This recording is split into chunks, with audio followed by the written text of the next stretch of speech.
Olá, pessoal.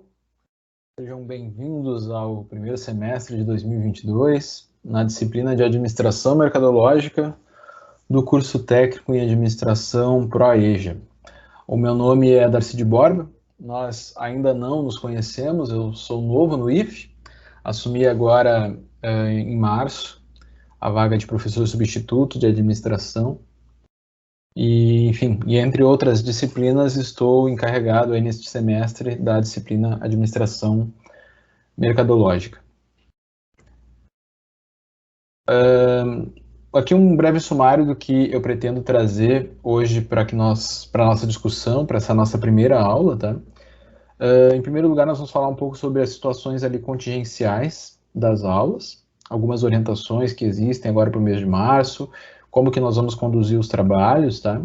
Uma visão geral sobre a nossa disciplina, uma visão geral sobre o conteúdo, algumas questões dessa nossa primeira aula, alguns conteúdos já para a gente pensar, e também, no final, uma pesquisa sobre a expectativa que vocês têm em relação à disciplina, que eu gostaria de pedir o favor de vocês preencherem, para que a gente possa aí, construir juntos uma disciplina interessante, uma disciplina que possa engajar a todos, possa ser útil, né, para o nosso dia a dia. Bom, me apresentando então, como eu falei, meu nome é Darcy de Borba, sou professor substituto. Eu atuo no mercado bancário já há 15 anos, presto consultoria empresarial já tem 5 anos e tive já uma empresa de comércio varejista, né, um negócio próprio, numa das minhas andanças aí pelo interior. Fiquei cerca de 6 anos no interior. Eu sou formado em administração de empresas pela PUC, fiz mestrado lá também e hoje estou cursando doutorado em gestão e negócios, né. Sou pai de 2 filhos, o Thomas e a Milena, tenho um terceiro aí vindo que deve nascer em maio e moro aqui em Porto Alegre.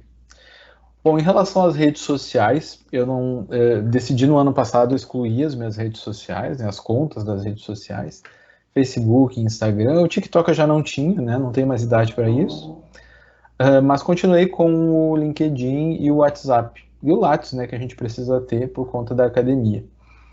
No final ali eu vou compartilhar com vocês os meus contatos, tá? Vou ficar à disposição aí para o que for necessário. Bom, em relação às contingências aí para as aulas agora em março, tá? Tem um protocolo que foi divulgado numa resolução por conta do avanço aí do Covid, do coronavírus, né? Então, a recomendação que existe é de o ensino ser mantido de forma remota até o dia 12 de março, pelo menos. No entanto, é muito provável que ele siga remoto até o final do mês de março, tá? Mas com plena certeza, assim, garantido, até o dia 12 ele vai seguir remoto.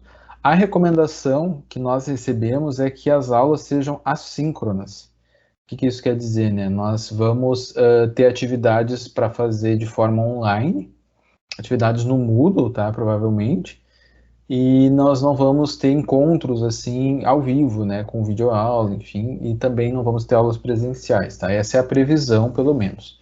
Eu tenho uma ideia de nós fazermos uma aula ao vivo, uma aula síncrona, né, no Meet ali, no decorrer do mês, mas aí eu vou avisar com antecedência, até para que a gente possa se conhecer, ter uma aula mais interativa. Mas por enquanto, pelo menos nestas primeiras semanas, vai ser remoto e vai ser assíncrono. Atividades presenciais, elas, após o dia 12, elas podem acontecer por conta de preferências dos alunos ou mesmo do professor. É uma decisão que vai ser tomada no âmbito da sala de aula, né? E se ela acontecer e for uma turma muito grande, pode haver um escalonamento, né?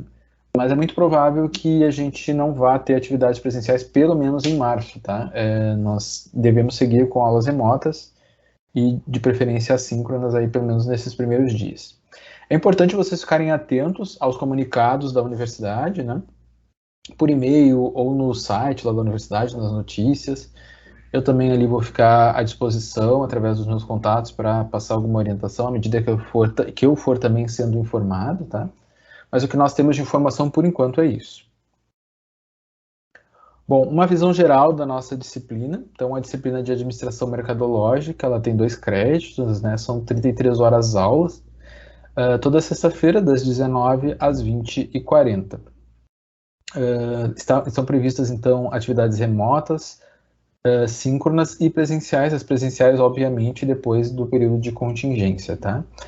As aulas, elas vão ser expositivas, eu tenho também o plano de trazer alguns convidados, pessoas que eu conheço aí do mercado, para falar um pouco sobre essa temática, trazer um pouco da sua experiência, do que elas vivem lá no dia a dia, e acredito que vai ser bastante enriquecedor para as nossas aulas. Também pretendo trazer estudos de caso e ajudar vocês a fazer a elaboração do plano mercadológico ou plano de marketing, tá? É importante, e isso vai ser, inclusive, parte da nota, né, nessa disciplina, a participação em aula. Quando nós tivermos uma aula de videoconferência ou uma aula presencial, a participação ativa de todos os alunos, né? E quando nós tivermos aulas remotas e assíncronas, como vai ser essa semana, a participação lá nos fóruns, quando tiver fóruns, né? Isso tudo vai contar positivamente, né? Como nota, porque é aquilo. A, uma aula, né, ela não é uma transferência de conhecimento do professor para os alunos, é uma troca de conhecimento entre todos nós, né?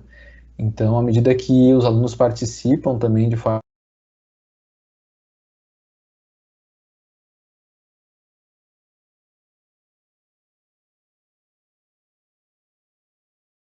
significativamente.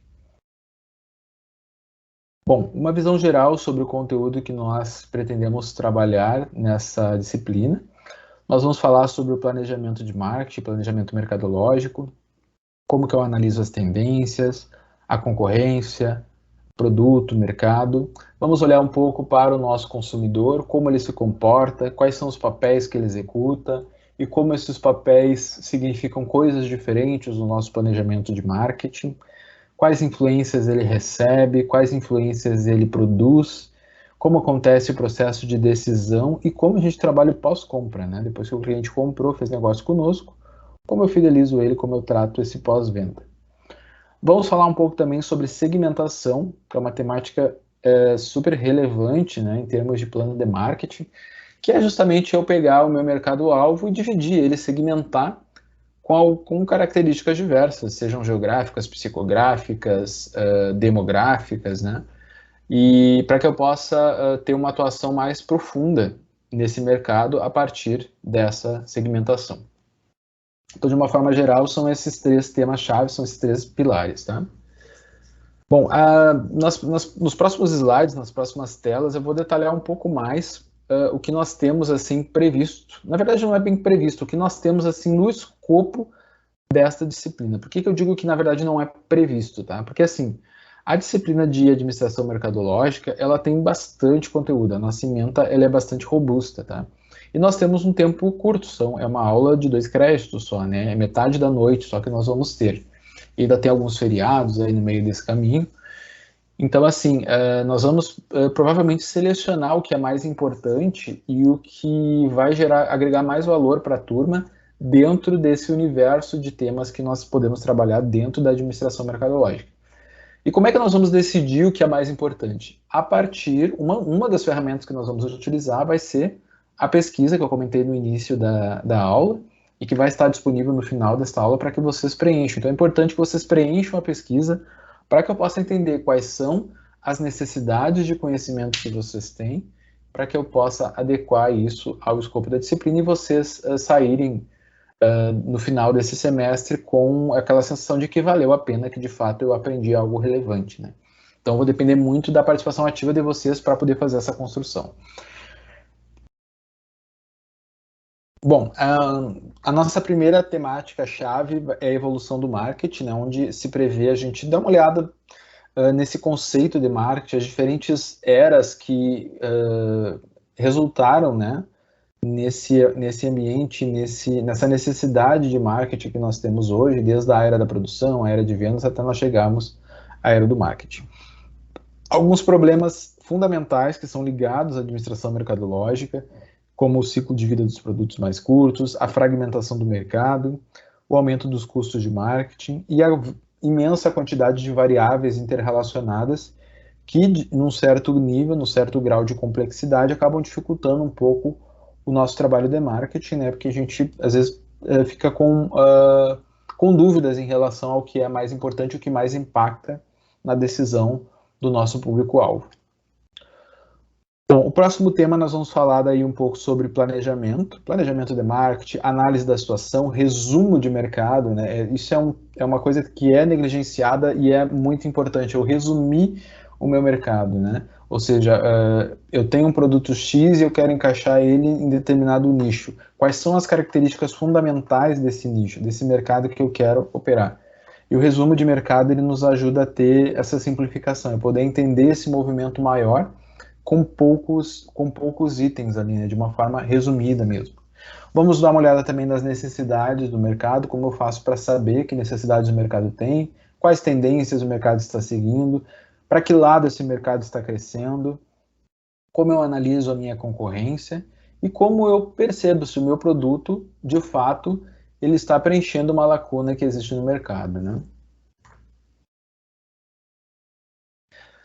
Na parte de estratégia, nós vamos dar uma olhada um pouco no nosso composto de marketing, né, que é o preço, produto, distribuição e promoção, também conhecido como 4Ps, né, quando a gente substitui a distribuição por ponto de venda. As estratégias mercadológicas, a missão do negócio, como eu faço uma análise SWOT para entender forças e fraquezas, como eu faço para formular estratégias, né, o nome é pomposo, formular estratégias, mas na verdade é algo bem simples, no entanto a gente precisa dedicar tempo e dedicar atenção para isso, né? A partir do momento que eu escolho a minha estratégia, eu vou me focar mais em liderança em custos, em diferenciação, ou vou estabelecer algum outro tipo de foco, né? Bom, aqui a gente fala um pouco sobre o plano de marketing e a necessidade, né? Não é nem uma opção, é a necessidade de se fazer pesquisa, né? Na etapa do plano de marketing, a gente vai olhar estratégias e planos de marketing, né, e outros temas dentro desse universo. E na pesquisa de mercado, que é algo que é muito negligenciado hoje em dia pelos empreendedores e é algo que é fundamental, né? Economiza muito dinheiro e muito tempo você fazer pesquisa de mercado, né? Você definir problema, desenvolver o plano, coletar informações junto aos clientes, analisar essas informações para que você possa, enfim, tomar decisão. Muitas vezes a gente não consegue tomar decisão, a gente fica bloqueado porque a gente não tem todas as informações que são necessárias para tomar aquela decisão. A informação, guardem essa frase, tá? A informação é a matéria-prima da tomada de decisão. Bom, nós vamos dar uma olhada também sobre nos temas, né, marketing de relacionamento e marketing digital. Dentro da nossa ementa do curso, não está incluída a parte de marketing digital. Nós paramos ali na ementa em marketing de relacionamento. Essa parte de marketing digital foi um plus que eu decidi trazer por conta dos nossos tempos modernos, né? Hoje em dia, você pensar em ações de marketing sem considerar o ambiente digital, sem considerar redes sociais, sem considerar pesquisas no Google, é meio que você está por fora, né? A gente precisa considerar marketing digital, então achei relevante, achei prudente nós trazermos essa temática para a disciplina. Então, também vai estar incluída, depois vocês respondam lá na pesquisa que eu propus no final da aula, o que desses temas interessam mais vocês, se tem alguma coisa que eu não incluí aqui que vocês gostariam de saber mais, tá? É importante vocês me dizerem isso, até para que eu possa personalizar um pouco mais a disciplina para vocês. Bom, aqui a gente já começa o tema da nossa primeira aula, tá? Em que nós vamos explorar um pouco alguns conceitos de forma muito suave, uma visão muito panorâmica, né? Uma visão muito geral, mas para que a gente possa ter uma reflexão aí para essa primeira semana. Vai ter depois lá um estudo de caso para vocês darem uma lida e responder algumas questões, tá? Mas o objetivo principal é nós começarmos a refletir, nós começarmos a virar a chave, a pensar de forma marqueteira, né? Bom, a definição que eu vou trazer aqui é do Las Casas, que é um autor importantíssimo aí da área de marketing, mercado e vendas, né, também. Ele diz que marketing é a ciência e arte de explorar, criar e entregar valor para satisfazer as necessidades de um mercado-alvo com lucro. Percebam que ele trata a marketing, além de tratar como uma ciência, que é uma questão bastante convencional, também como arte, né? Ou seja, por que ele traz essa questão de arte? Porque o marketing, ele de certa forma, Isso requer também que a gente explore um pouco o nosso lado criativo, né? O nosso lado lúdico, para que a gente possa criar ações diferenciadas, ações que cativem, ações que surpreendam, ações que de fato saiam do lugar comum, né? Então o marketing tem muito isso, né? E também eu atender ali as necessidades, eu satisfazer o meu cliente, né? Que é uma frase tão batida, mas ela é tão pouco compreendida, né? Por muitos empreendedores. Eu satisfazer a necessidade do cliente com lucro. Porque não adianta eu fazer tudo o que o cliente precisa, deixar ele satisfeito e a operação não me deixar lucro, né? Eu não ter retorno sobre isso. Então, o marketing, ali na segunda parte da definição, identifica necessidades e desejos não realizados. Ou seja, eu vou olhar para o meu cliente, para o meu consumidor, para o meu mercado-alvo, né? E buscar entender que necessidades e que desejos não estão sendo realizados. É aí que começa a investigação de oportunidades, né? Porque vamos pensar, o que acontece muito? Como eu disse, eu trabalho com consultoria e não raras vezes eu vejo os mesmos erros, as mesmas falhas acontecendo no mercado com vários empreendedores e com uma certa frequência, né? O empreendedor vai lá, percebe que tem um tipo de produto ou de serviço que tem uma demanda já cativa no mercado e ele acha que aquilo é interessante, ele vai lá e coloca um negócio daquele mesmo produto. Só que o que acontece muitas vezes, né? Esse produto ele já está saturado no mercado, ou esse serviço já está saturado no mercado. As pessoas têm necessidade, têm desejo disso, mas eles já estão realizados, né? Elas não estão com essa lacuna para ser preenchida. Então ele acaba muitas vezes não conseguindo o resultado que ele espera por conta de não ter tido essa criatividade de explorar outras oportunidades, né? Continuando aqui na nossa definição, nessa terceira parte, o marketing também define, mede e quantifica o tamanho do mercado identificado e o potencial de lucro. Então, como nós estávamos explorando ali na nossa ementa do curso, além de nós fazermos ações de marketing, nós entendemos o cliente, eu preciso também medir e quantificar o mercado, né? Como eu comentei lá no início também, é uma atividade que muitas vezes é negligenciada pelos empreendedores e marqueteiros. Bom, um pouquinho sobre a evolução do marketing ao longo do tempo, né? O marketing ele evoluiu de um processo aí que saiu lá da era de produção, né? Lá na Revolução Industrial, para ser mais preciso. Um dos problemas que os empreendedores, que os empresários tinham naquela época era como produzir mais, né? Existia demanda para quase tudo que você possa imaginar, lacunas imensas e diversas não satisfeitas. Então era basicamente você produzir que a venda era praticamente garantida, né? Então, os problemas que os empresários tinham naquela época era como eu produzir mais com menos tempo, com os recursos que eu tenho, com os funcionários que eu tenho, né?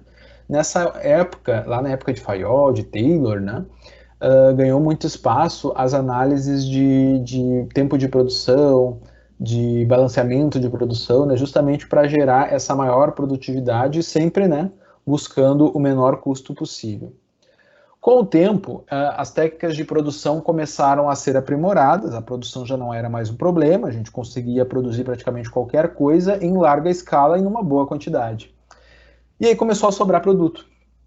Então se começou a entender que nós deveríamos colocar algum esforço, os empresários, empreendedores, né, nos processos de venda. Ou seja, o segredo agora era como eu faço para vender mais, visto que eu tenho um estoque que é absurdo que não está sendo absorvido pelo mercado. E aí, nessa época, começou a ganhar espaço, né? Aquele cara vendedor, aquele cara que conseguia vender mesmo para que o cliente que não precisasse, né? E nessa época, justamente, foram gerados vários estigmas aí em relação ao vendedor que até hoje perduram, né? E aí, percebendo que o processo de vendas a qualquer preço não funcionava muito bem, se começou a entender que deveria ter um outro tipo de abordagem. E aí entra o marketing, né? Que vem justamente com esse foco no consumidor, né? Se nós observarmos ali a evolução, primeiramente o foco estava no produto e na produção, depois o foco estava na propaganda e no vendedor, aí nós passamos para o foco no consumidor e nas suas necessidades e desejos, para que eu possa de fato fazer com, ao invés de eu vender, eu conseguir que o cliente me compre, né? Esse é o grande desafio do marketing. Então, detalhando um pouco melhor o que nós falamos aqui, na era da produção, né, nós tínhamos a ênfase no produto, e nos processos produtivos, né, existia uma escassez de mercadoria, e então o que contava, né, o que era importante era justamente a produtividade massificada. Na era das vendas ali, nós nos preocupávamos muito mais com a venda, não importava de que forma, vendíamos a qualquer custo, não interessava se o consumidor precisava daquilo ou não, o negócio era empurrar, né?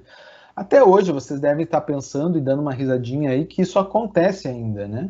No entanto, a gente consegue perceber, nós enquanto consumidores conseguimos perceber esse tipo de comportamento e quanto ele, muitas vezes ele não é adequado e nós tendemos a evitar esse comportamento, né? Ciente disso, os teóricos e praticantes do marketing começaram a entender que isso não ia ter uma durabilidade muito grande, isso não ia durar para sempre, né? O consumidor precisava ter um desejo, uma necessidade despertado através das ações de marketing para que ele viesse e nos comprar, senão a gente tivesse que empurrar os produtos nele. E aí, por conta disso, é uma atividade muito mais difícil do que você simplesmente vender a qualquer custo, né? Você fazer marketing é algo bastante desafiador.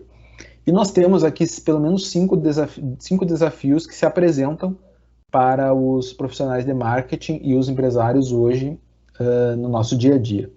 E nós vamos detalhar cada um deles agora na sequência.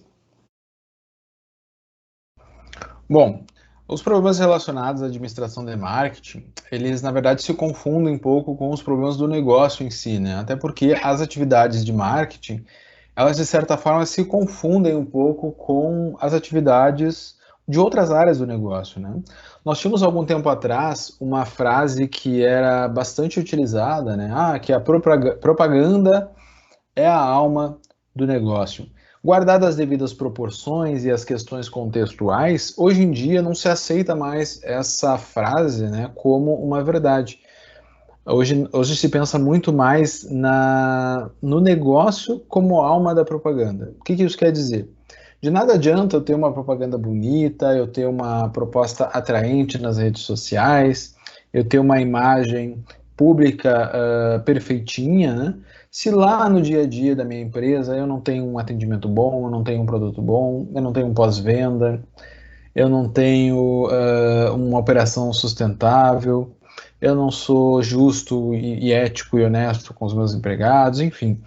As questões relacionadas ao negócio, elas começam a sair das paredes da empresa, né, muito por conta do poder das redes sociais, né, as pessoas hoje conseguem divulgar uma informação de forma muito rápida e abrangente, e isso fez com que as empresas não conseguissem mais sustentar por muito tempo essa imagem bonita da televisão, das ações de marketing, e tivessem de fato que ter uma presença positiva na vida, na relação com as pessoas, para que o marketing pudesse ser sustentado, né?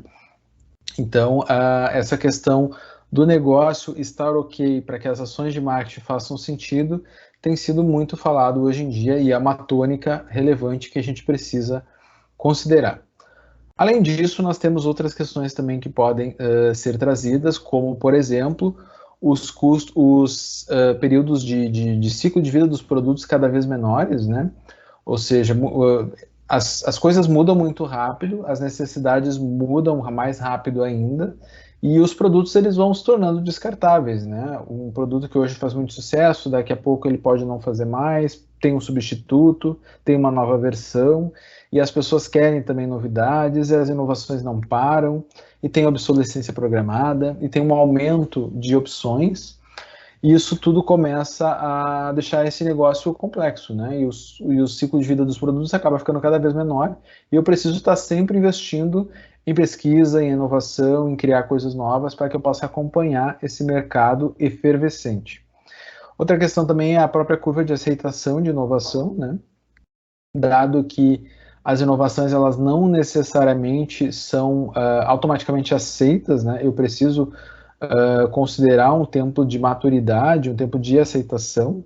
Então essa curva também ela precisa ser considerada, o que reduz ainda mais, né, o ciclo de vida dos produtos.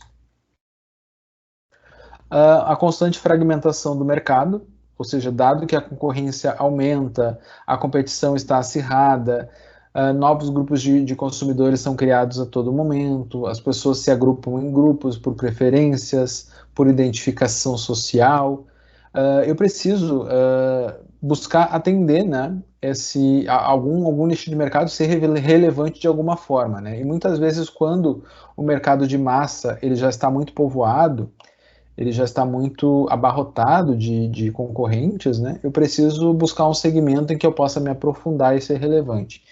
E essa necessidade constante de segmentação, que tem um enforcement das empresas, mas também existe uma própria disposição social para isso, ele vai deixando um pouco mais desafiador esse trabalho de marketing. Um outro aspecto também são os crescentes custos de marketing, né? Como a concorrência aumentou, as empresas têm buscado cada vez mais formas competitivas de atuar. O custo de aquisição de clientes hoje é muito alto, né? Ou seja, para você ganhar a atenção de um determinado cliente, de um determinado consumidor, hoje é muito caro porque as pessoas são bombardeadas por ofertas, por propagandas o tempo todo. Então eu preciso buscar uma forma de eu me aproximar disso e eu preciso buscar para conseguir essa atenção, investir em várias frentes e várias estratégias. E isso tudo aumenta o meu custo de aquisição de clientes, né? Sem falar que os preços estão cada vez mais orientados pelo mercado. O mercado meio que decide o que vai pagar por determinado produto ou serviço, e eu preciso me adequar a isso e trazer essa lógica para dentro da empresa, né? Já foi o tempo em que eu tinha um custo de um produto, eu colocava uma margem de lucro e saía vendendo. Agora eu preciso entender qual é o preço que o mercado está aceitando e fazer a logística reversa disso, né? Eu calcular custo com base nisso, eu entender qual percentual de lucratividade eu vou ter naquele produto, né? E essas questões. O grande número de variáveis interrelacionadas, né? Vamos começar do início aqui. O que são variáveis, né? São aspectos da realidade que variam e afetam de alguma forma os resultados que eu procuro, né? Vamos pensar que preço é uma variável, qualidade é uma variável, embalagem é uma variável, né? Enfim, tudo aquilo que pode afetar de alguma forma o desempenho da minha estratégia, as preferências do meu cliente, eu tenho que considerar como variável. Algumas variáveis são controláveis, que são aquelas que estão dentro da empresa, custo, qualidade, né? Outras são incontroláveis, que são aquelas mais do contexto do mercado mesmo. E a combinação de tudo isso deixa esse trabalho de marketing cada vez mais complexo, né? E um aspecto importante em relação às variáveis é a própria incerteza do próprio consumidor sobre aquilo que ele precisa ou aquilo que ele gostaria de ter, né? Imagina só, nós precisamos entender as necessidades do nosso consumidor para fazer ações e vender produtos. E o que acontece quando o próprio consumidor não sabe o que ele quer? Isso parece uma coisa estranha de nós pensarmos, mas isso é mais comum do que parece. Vamos imaginar a Apple, né, quando criou o iPhone, eles foram lá para as pessoas e perguntaram: o que você gostaria de ter? E as pessoas responderam: eu gostaria de ter um iPhone, eu gostaria de ter um smartphone. Não, não foi assim que aconteceu. Eles precisaram fazer uma leitura de mercado, uma leitura de tendências e tentar entender que lacuna que não estava sendo preenchida, que talvez um produto como o smartphone pudesse preencher. E aí depois que o produto estava pronto, ele foi lá e fez o teste do mercado. E algumas pessoas acharam positivas, outras não gostaram tanto, mas com o tempo foi se mostrando relevante o dispositivo móvel, né? E hoje praticamente todos nós temos e a gente dificilmente consegue se virar bem sem eles, né? É uma necessidade aí humana já a gente ter um smartphone. E nasceu de um aspecto assim, ou seja, ninguém sabia que precisava de um smartphone até ele existir, né? Então o marketing tem muito disso, né? De você investigar necessidades e lacunas que muitas vezes nem o próprio consumidor sabe que elas existem.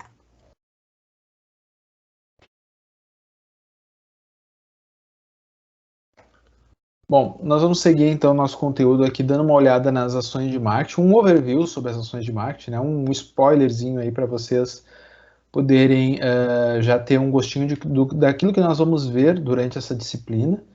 É um conteúdo bem bacana. Aqui é um gráfico que eu peguei lá do blog da i7, são dados de 2019, tá? Que é um percentual de ROI, ou seja, de retorno sobre o investimento de algumas das principais ações de marketing digital, né? Então nós temos ali as duas primeiras, que é o e-mail marketing, com 79% de ROI, e o SEO, que é 76%, que confere ali 76% de retorno, né? O que a gente pode analisar de uma perspectiva geral sobre esses dados, né? Em primeiro lugar, os dois primeiros ali, se nós olharmos, são desempenhos bastante interessantes, né, percentuais bastante altos. E a gente olha ali e-mail marketing, talvez você pense assim, poxa, mas e-mail marketing? Eu, quando recebo um e-mail de propaganda, dificilmente eu abro. Normalmente eu excluo direto, eu coloco lá como spam, eu não recebo. Eu sei lá, eu faço qualquer coisa, mas eu evito estar abrindo e estar recebendo e-mails de marketing, e-mails de propaganda, né? No entanto, percebam que essa relação que está sendo proposta aqui, ela é sobre o investimento, ou seja, ainda que eu tenha um retorno baixo com e-mail marketing, que de fato, né, você está certo, ele é baixo, quando a gente manda uma quantidade grande de e-mails e uma pequena parte disso acaba convertendo, acaba voltando, virando resultado, né? No entanto, como é um custo tão baixo, né, em alguns casos é um custo zero até para você fazer uma ação de e-mail, você gasta basicamente só o seu tempo, qualquer coisa que retorne acaba gerando um ROI interessante, né? Porque o seu custo para essa ação é muito baixo. Já no caso do SEO, se você não tem uma estratégia própria para fazer manutenção de SEO do seu site, você talvez vai precisar contratar alguém, vai precisar talvez fazer um curso, vai ter que reformular o seu site para que ele tenha uma performance melhor, né? Então você já tem um custo aí atrelado. No entanto, como estratégias de SEO, de manutenção de sites, elas servem para melhorar a indexação nas pesquisas do Google, e o Google hoje é uma das ferramentas que mais vende, né? Isso acaba gerando um resultado muito interessante. Não? Então essa proporção aqui no SEO, ela reflete também um pouco desse retorno que você consegue ter com estratégias desse tipo, né? E o restante ali das ações tem um ROI já um pouco mais parecido, né? Vocês observem ali como as mídias sociais têm um ROI pequeno, né? A gente tem essa ideia de que as mídias sociais vendem bem, que é uma ação de marketing adequada, né? Mas olha como é bem mais baixa em relação, é bem mais baixo o retorno, né? O ROI em relação aos as outras quatro estratégias, né? Então é importante nós identificarmos e pensarmos sobre isso. E até por esse motivo, até eu propus, né, nós trazermos para nossa disciplina, para a discussão do nosso conteúdo, o marketing digital, porque é uma questão hoje de extrema relevância. Você não consegue pensar em ações de marketing sem considerar o marketing digital, né? É algo de fato que as empresas precisam fazer. Bom, eu trago aqui uma estratégia de funil de venda, também de forma ilustrativa, nós vamos nos aprofundar nisso um pouco mais à frente, né? Esse funil de venda ele busca fazer o aquecimento, uma nutrição de um lead para uma ação comercial de fechamento, né? Tudo começa aqui nessa parte verde, aqui onde está esse imã, né? Eu vou identificar o meu público-alvo e vou criar algumas iscas ali de atração desse público, né? Vou colocar ele lá no topo do meu funil com a primeira isca, vou oferecer um e-book, um vídeo. Se ele fez o download desse vídeo, se houve uma conversão, eu vou colocar ele numa sequência de e-mails. Se não houve essa conversão, eu vou começar a direcionar ele para o blog através de remarketing. Remarketing é uma estratégia que a gente vai ver mais à frente. Eu começo a apresentar vídeos para eles e também mais remarketing. Eu dou alguma outra isca e levo ele para mais remarketing. E se nada disso converter, eu coloco ele no topo do meu funil de novo e faço ele passar por tudo. Até que ele vá lá e aperte o botão dizendo que não quer mais ser incomodado por mim, ele não quer receber mais nenhum e-mail, e aí eu tiro ele da minha lista durante um tempo. Mas até que ele faça isso, eu vou tentando convencer ele. Bom, converti o cliente, ele fez o download, eu coloco ele no e-mail de sequência automática, em que ele vai ser jogado lá para o meio do funil, onde tem uma segunda isca para um workshop online, para um curso gratuito que eu esteja oferecendo. E da mesma forma, se não converteu, se ele não fez o download, eu tenho toda uma trilha aqui de iscas e remarketing para ele.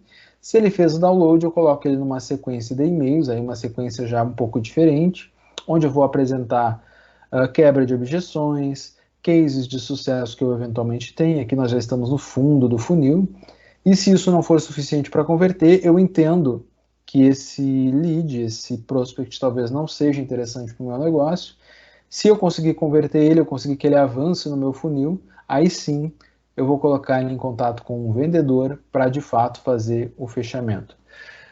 A importância dessa estratégia de funil é justamente isso, eu colocar aqui na mão do meu vendedor, que é a ação de venda e de marketing mais cara que eu tenho na empresa, leads que passaram por todo esse processo de validação, ou seja, é uma pessoa, é um cliente, é um prospect, é um lead, né, que tem um alto grau de conversão. É muito diferente que eu pegar essa ação e colocar lá no início e fazer ele ligar para uma gama enorme de pessoas que não tiveram ainda contato com o meu produto, com o meu serviço. Ele vai gastar muito tempo, ele vai gastar muito telefone e a chance de conversão dele aqui é muito menor. Então eu consigo aumentar a efetividade do meu fechamento utilizando uma estratégia como essa, que é o funil de vendas, e que aqui é só um temperinho, né, um spoiler, nós vamos nos aprofundar nessas ações ainda mais à frente. Bom, nós estamos falando de marketing, o objetivo do marketing é fazer a empresa vender mais, a empresa ter mais negócios, a empresa gerar mais valor, né?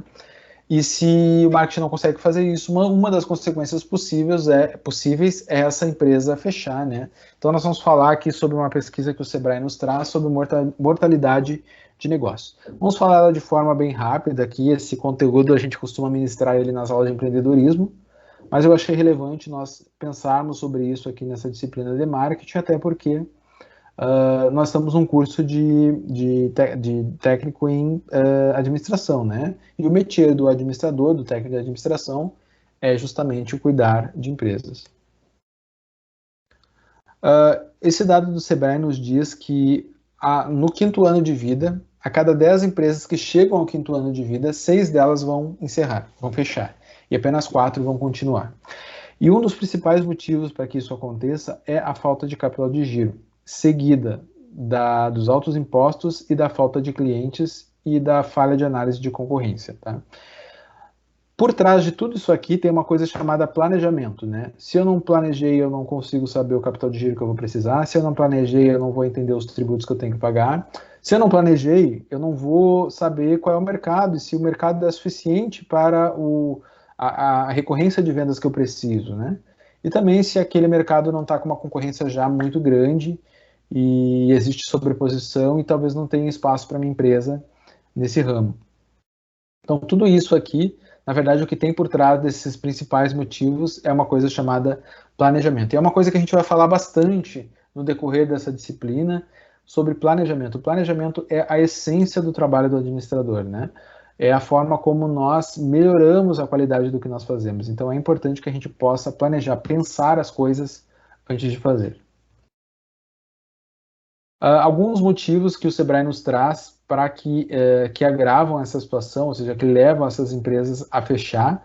Na verdade, os motivos do Sebrae são os que estavam na tela anterior, daqui para frente é o que está no livro do AIDAR, 2007, que em alguns aspectos eles são bastante parecidos com a pesquisa do Sebrae. Tá? O primeiro deles é a falta de experiência no ramo, isso geralmente acontece em ramos como restaurante, alojamento, bares, né? Principalmente no momento como esse, em que nós estamos aí na moda com esses programas de culinária, né? E as empresas acham muito hype, né? Você ir lá e ser um chefe e saber cozinhar, e aí resolvem abrir um restaurante achando que vai ser poético como é na televisão, e nem sempre é assim, né? Tem muito trabalho, tem muita coisa para fazer, são horas e horas de dedicação, né? E muitas vezes a pessoa não está preparada para isso e acaba se surpreendendo negativamente e o negócio acaba não vingando, né?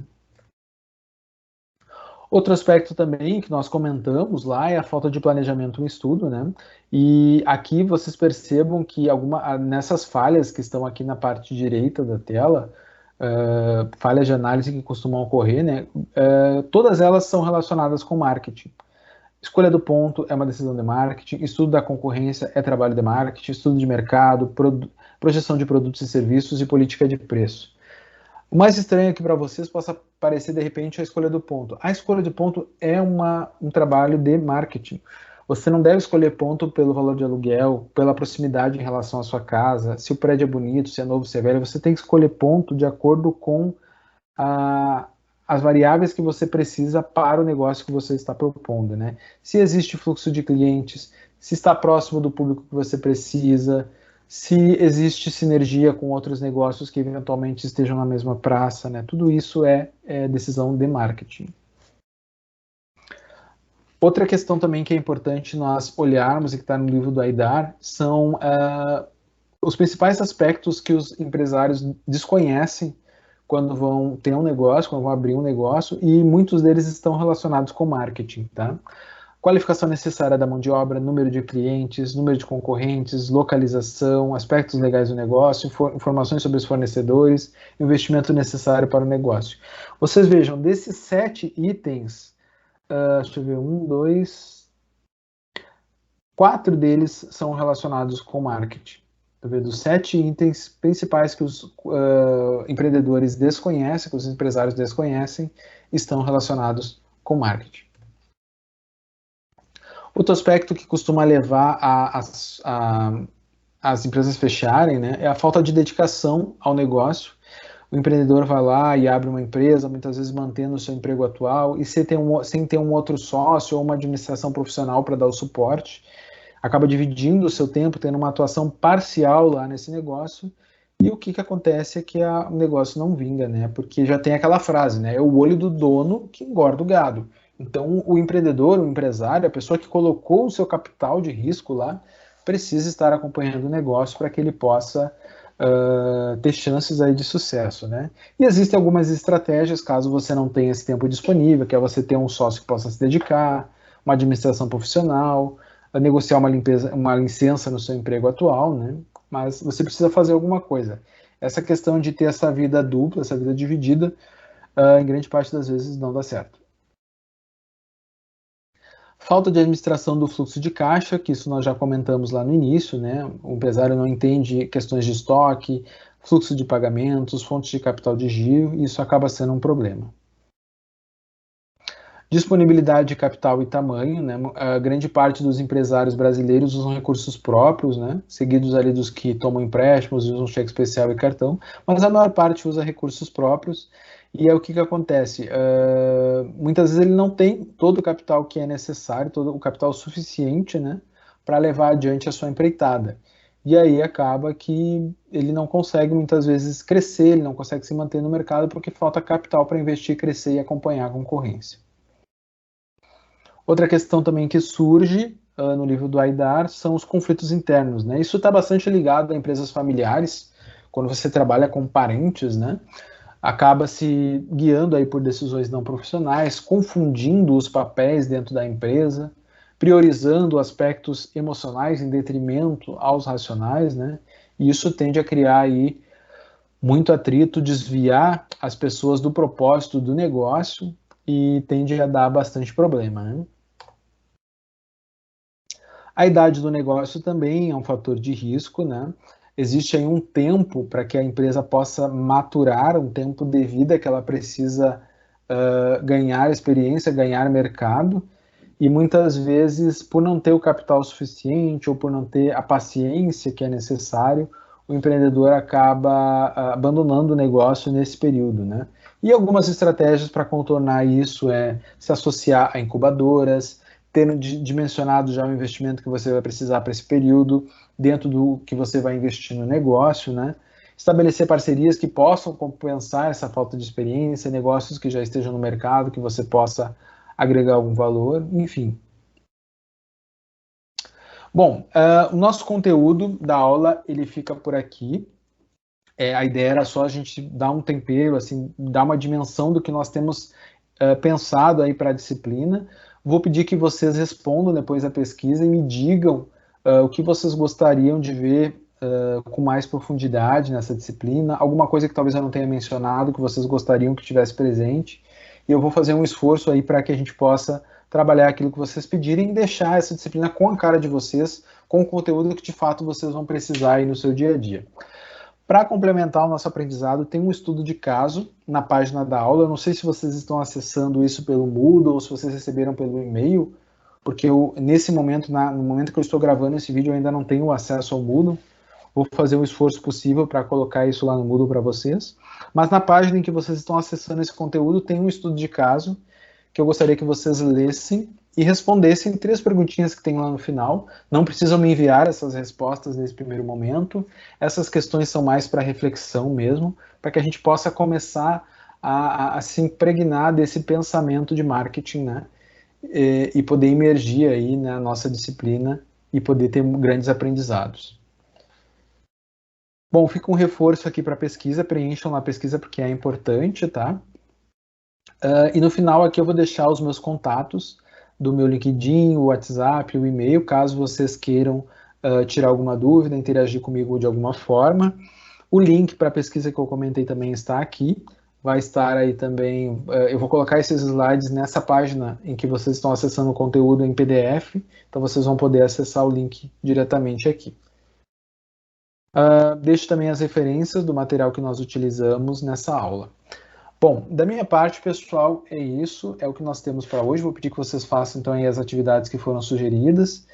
Quero desejar para vocês aí um bom início de ano, um bom início de semestre, que possa ser um semestre assim de grandes aprendizados, que nós possamos de fato chegar lá no mês de julho, lá na nossa última aula, com a sensação de que valeu a pena, de que esse tempo que nós investimos de fato nos trouxe grandes aprendizados, tá? Que todos fiquem bem, cuidem da saúde, cuidem das pessoas que estão aí com vocês, que a saúde continua sendo aí o bem mais importante que nós temos, tá? Um grande abraço e em breve, quem sabe, nós vamos poder aí nos encontrar. Até mais, tchau, tchau.